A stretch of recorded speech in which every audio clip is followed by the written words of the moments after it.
Result വരാത്ത സമയമാണ് ഏറ്റവും ഡേഞ്ചറസ്. കാരണം ഇവിടെയാണ് മനുഷ്യർ ക്വിറ്റ് ചെയ്യുന്നത്. ജിം പോകുന്നവൻ 3 മാസം കഴിഞ്ഞ് നിർത്തും. ഡ്രീം ചേസ് ചെയ്യുന്നവൻ 1 വർഷം കഴിഞ്ഞ് നോർമൽ ലൈഫിലേക്ക് മടങ്ങും. Not because they are weak, but because result ലേറ്റായി. സത്യം പറയട്ടെ, റിസൾട്ട് ഒരിക്കലും അനൗൺസ് ചെയ്തു വരില്ല. ഒരു ദിവസം നീ എഴുന്നേൽക്കും, നീ തന്നെ പറയും, ഞാൻ മാറി. പീപ്പിൾ നോട്ടീസ് ചെയ്യും, ഓപ്പർച്യൂണിറ്റീസ് വരും, കോൺഫിഡൻസ് തിരികെ വരും. ബട്ട് അതെല്ലാം ഒരു രാത്രി കൊണ്ടല്ല. ഇത് ഓർക്കൂ, every result you admire has a story nobody so.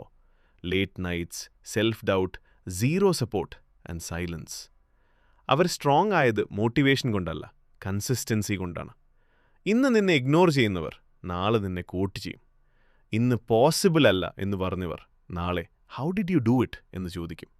അപ്പോൾ ഓർക്കുക, റിസൾട്ടാണ് നിന്റെ ലൗഡസ്റ്റ് റിപ്ലൈ. ക്വിറ്റ് ചെയ്യരുത്. സ്ലോ ആണെങ്കിലും സ്റ്റോപ്പ് ചെയ്യരുത്. കാരണം നീ ഫെയിലിയറിൻ്റെ അടുത്തല്ല, നീ റിസൾട്ടിൻ്റെ തുടക്കത്തിലാണ്. Stay disciplined, stay hungry, stay silent. നിന്റെ സമയം വരും.